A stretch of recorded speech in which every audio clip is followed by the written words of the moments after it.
मैं राजसेन कक्षा 10 का छात्र हूँ। मैं आपका SGSS ऑनलाइन क्लासेस गोंडा में स्वागत करता हूँ।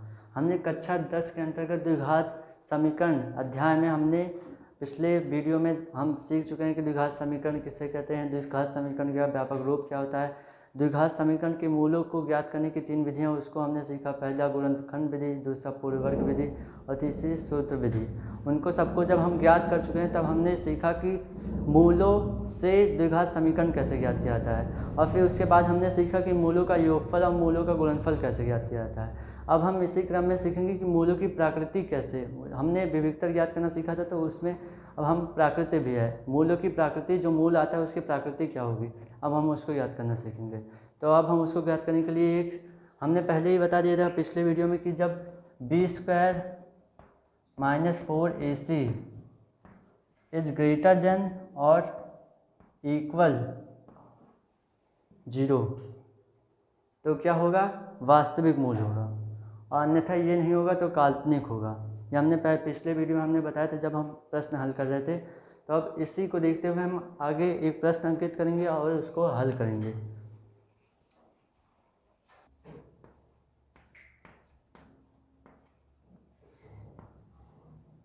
समीकरण 3x² + 2x + 1 = 0 का अभिव्यक्ति का अर्थात डिस्क्रिमिनेंट ज्ञात कीजिए और उनके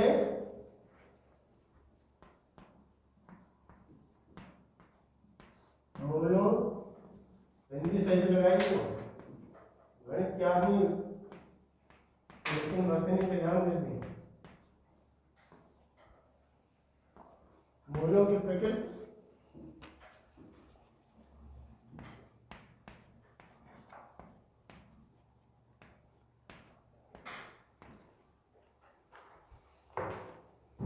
ये हमारा प्रश्न है कि समीकरण 3x² + 2x + 1 = 0 का विविधता ज्ञात कीजिए और उनके मूल्य की प्राकृति ज्ञात कीजिए। तो पहले सबसे हम हल डालेंगे और प्रश्न नोट कर लेंगे।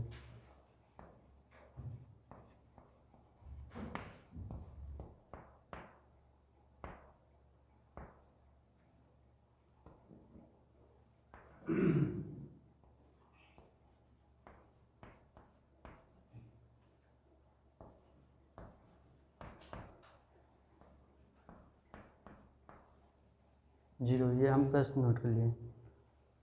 अब जो उपयुक्त मतलब जो ये ऊपर प्रश्न लिखा है इसकी तुलना हम द्विघात समीकरण के व्यापक रूप से करेंगे, अर्थात ax² + bx + c = 0 से करेंगे। तो हम यहाँ पे इसके बाद लिखेंगे उपयुक्त समीकरण,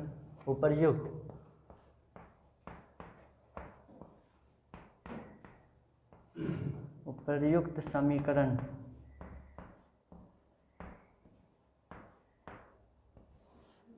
की तुलना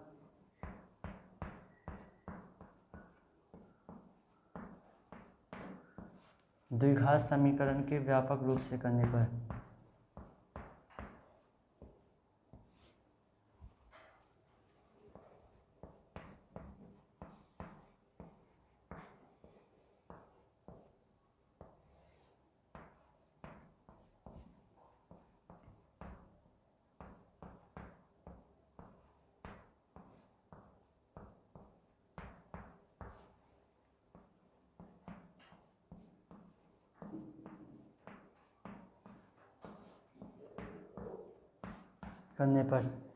तो द्विघात समीकरण का व्यापक रूप होता है ax² + bx + c = 0। अब इस समीकरण को भी हम इसी के नीचे लिख लेंगे। तो क्या है, 3x² + 2x + 1 = 0।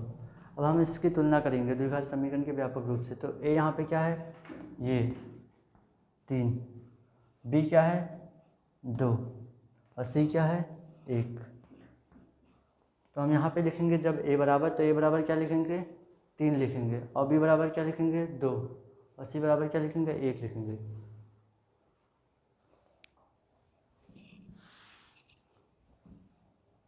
इसलिए a बराबर 3, b बराबर 2 और c बराबर 1 जी। अब हम विविक्तर ज्ञात कर लेंगे, क्योंकि इसमें कहा कि विविक्तर ज्ञात करके तब मूलों की प्रकृति ज्ञात करें। चूँकि विविक्तर इसको कैपिटल जी से प्रदर्शित करते हैं। विविक्तर बराबर बी स्क्वायर माइनस 4ac ये होता है सूत्र। तो हम यहाँ पे इसी सूत्र पे रख देंगे। यहाँ पे b क्या है, 2 है, तो जहाँ b है तो वहाँ पे किसका स्क्वायर हो जाएगा, 2 का स्क्वायर हो जाएगा। यहाँ पे क्या है, 2 तो 2 लिखिए, और b का स्क्वायर था इसलिए 2 का स्क्वायर, और माइनस 4 इंटू ए यहाँ पे क्या है 3, तो यहाँ पे क्या लिख देंगे 3 इंटू सी क्या है 1, तो यहाँ पे लिख दिए 1। और जब इसका स्क्वायर करेंगे तो 2 2 4 हो जाएगा। यहाँ पे क्या लिख देंगे 4 माइनस 4 3 12, यहाँ पे क्या हो जाएगा 12।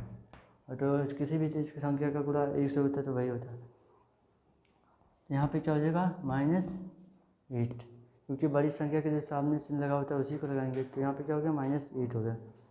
तो चूँकि हम जानते हैं कि अभी हमने वीडियो जब स्टार्ट हुआ तभी हमने बताया था कि जो उसका कंडीशन होता है कि b square minus 4ac is greater than और लेस देन और equal to b square minus 4ac is greater than 0 और equal to 0। b square minus 4ac का मान 0 से बड़ा होना चाहिए या बराबर होना चाहिए, बराबर होना चाहिए। तो इसमें ये ऋणात्मक है, तो ये 0 बड़ा है इससे, तो ये क्या होगा, इसका वास्तविक मूल नहीं होगा, तो क्या होगा काल्पनिक मूल होगा। तो हम इसकी प्रकृति क्या हो जाएगी, तो इसकी प्रकृति हो जाएगी अतः समीकरण इतने का मूलों की प्रकृति काल्पनिक होगी। तो यहाँ पे हम इसी को लिख देंगे अतः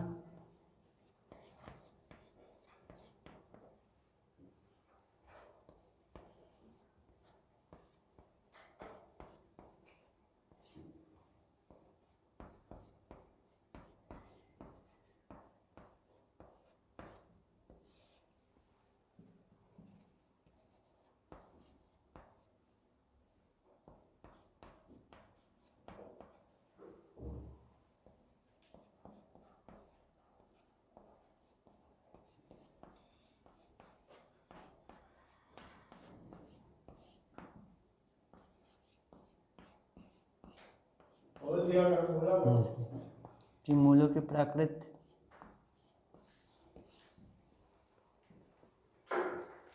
-8 है, और इसलिए ये क्या होगा काल्पनिक होगा।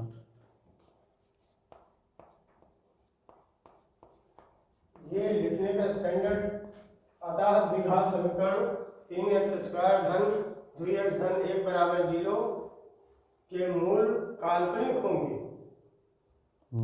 क्या होंगे, काल्पनिक। हाँ, कि प्रकृति काल्पनिक है, यही हमें ज्ञात करना था। केवल इतना लिखिए कि अतः द्विघात समीकरण 3x² + 2x + 1 = 0 के मूल काल्पनिक होंगे। एक बार और बता दो कि b square minus 4ac is greater than 0 और इक्वल टू 0। अगर b स्क्वायर माइनस 4ac का मान 0 के बराबर हो या 0 से बड़ा होगा तो क्या होगा, तो वास्तविक होगा, अन्यथा काल्पनिक होगा। हाँ, यही हमको ज्ञात करना था। और ये क्या है -8 आया, तो ये क्या है 0 से बड़ा है छोटा है, तो ये छोटा है, छोटा है, इसलिए क्या होगा काल्पनिक होगा। इसकी मूलों की प्रकृति क्या होगी काल्पनिक। इस समीकरण के मूल क्या होंगे, काल्पनिक होंगे। काल्पनिक, ये हमें ज्ञात करना था, तो ये आंसर आ गया, ये हमारा उत्तर आ गया।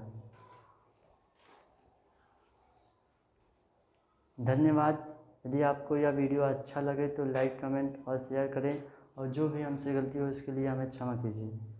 धन्यवाद।